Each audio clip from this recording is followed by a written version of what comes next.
अस्सलाम वालेकुम, हेलो और welcome. Mohammad Iqbal Khan, advocate from Iqbal industrial law services. आज का जो हमारा लीगल लेक्चर है वो है rate of stamp duty in Sindh 2024 में जो नया साल 2024 का जून से स्टार्ट हुआ है उसमें जो रिवाइज किया गया सिंध फिनेंस एक्ट 2024 के तहत जो स्टैंप पेपर है उनके रेट मुकर्रर किए गए कि कौन सी चीज के लिए कौन सा स्टैंप पेपर कितनी मालियत का होगा। देखिए, जो 2024 में स्टैंप एक्ट आया है, सॉरी फिनेंस एक्ट आया है सिंध में, तो उसके मुताबिक देखिए जो स्टैंप पेपर थे 50 रुपए वाले या 100 रुपए वाले वो बिल्कुल खत्म कर दिए गए। 50 रुपीज 100 रुपीज के स्टैंप पेपर को अब खत्म कर दिया गया है। अब कम से कम सिंध में स्टैंप पेपर आपको जो स्टैंप वेंडर से आप ले सकते हैं वो 200 रुपए का होगा।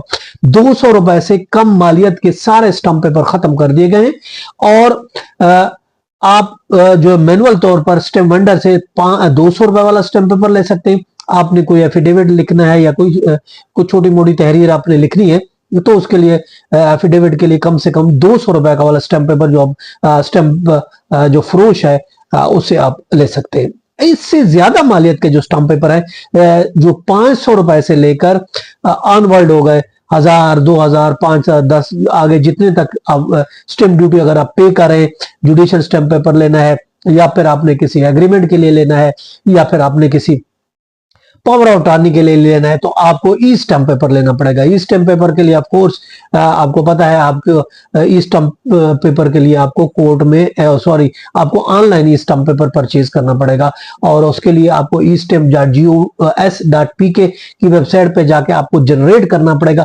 जिस मकसद के लिए आप जा रहे हैं अपने वो लिखना है, अपनी डिटेल लिखनी है और उसके बाद खुद ब खुद जनरेट हो जाएगा, वैल्यू भी जनरेट हो जाएगी और इसके अलावा चलान भी जनरेट हो जाएगा और वो चलान आपने जाके किसी भी नेशनल बैंक पाकिस्तान जो उसकी मुतलका ब्रांच है, नेशनल बैंक, इसके अलावा बैंक ऑफ पंजाब और सिंध बैंक है, वहां जाके आप वो चलान जमा कराएंगे और वहीं से आपको जो है वो इश्यू होगा स्टैंप पेपर, वो वैल्यू ऑटोमेटिकली जनरेट हो जाएगी। वैसे जनरली अगर हम आपको बताना चाहते, देखिए 200 वाला तो खैर आपको स्टैंप वेंडर से मिल जाएगा। आप ई स्टैंप अगर लेना चाहते हैं तो 500 रुपए से स्टार्ट होता है, जो कम से कम जो 500 रुपए है, 500 रुपए से लेकर आप ऊपर तक का आप अगर आप लेना चाहते हैं तो आप ले सकते हैं। जैसे आपने कोई पावर ऑफ अटॉर्नी बनानी है, कोई एग्रीमेंट बनाना है तो उसके लिए आपको ई स्टैंप पेपर खरीदना पड़ेगा, मैनुअल आपको नहीं मिलेगा। और अगर इसी तरीके से आपने अगर रेंट एग्रीमेंट बनाना तो रेंट एग्रीमेंट का कानून अगर आप देखते हैं उसके लिए स्टैंप एक्ट 1899 का आर्टिकल है 21, उसका सब आर्टिकल है 3। 21 सब आर्टिकल 3 के तहत ये कहा गया है कि जितना रेंट होता है, चाहे साल का, 2 साल का, 5000, जितने का आप एग्रीमेंट बना रहे हैं, उस पर 1.5 यानी 1.5% स्टैंप ड्यूटी ऐड होगी।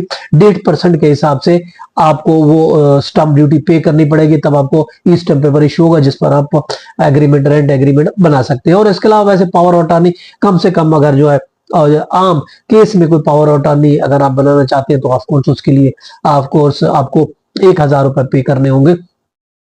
और इसी तरीके जुडिशियल स्टैंप मुख्तलिफ मालियत की जो स्टैंप पेपर है वो याद रखें आपको ई स्टैंप खरीदना होगा। 200 रुपए वाला सिर्फ आप स्टैंप वेंडर से ले सकते हैं, बाकी जितने भी हैं और वो आपको ई स्टैंप खरीदना है। उसकी आप वेरिफिकेशन भी वेबसाइट पर वेरिफिकेशन भी, उसमें चलान नंबर अब लिखेंगे तो उसको हम वेरीफाई भी कर सकते हैं। तो ये रेट जो मुकर्रर किया कम से कम 200 रुपए है जो आपको स्टैंप वेंडर से मिलेगा। उसके बाद जितने भी आप ई स्टैंप पेपर लेंगे वो ऑनलाइन आप स्टैंप पेपर के लिए आप चलान जनरेट करेंगे और बैंक में आप चाहे सिंध बैंक है, पंजाब बैंक है या फिर आपको नेशनल बैंक में जमा करा के स्टैंप पेपर खरीदना पड़ेगा। ये था आज का लेक्चर। इजाजत कर सर, मेरे क्या अल्लाह हाफिज़।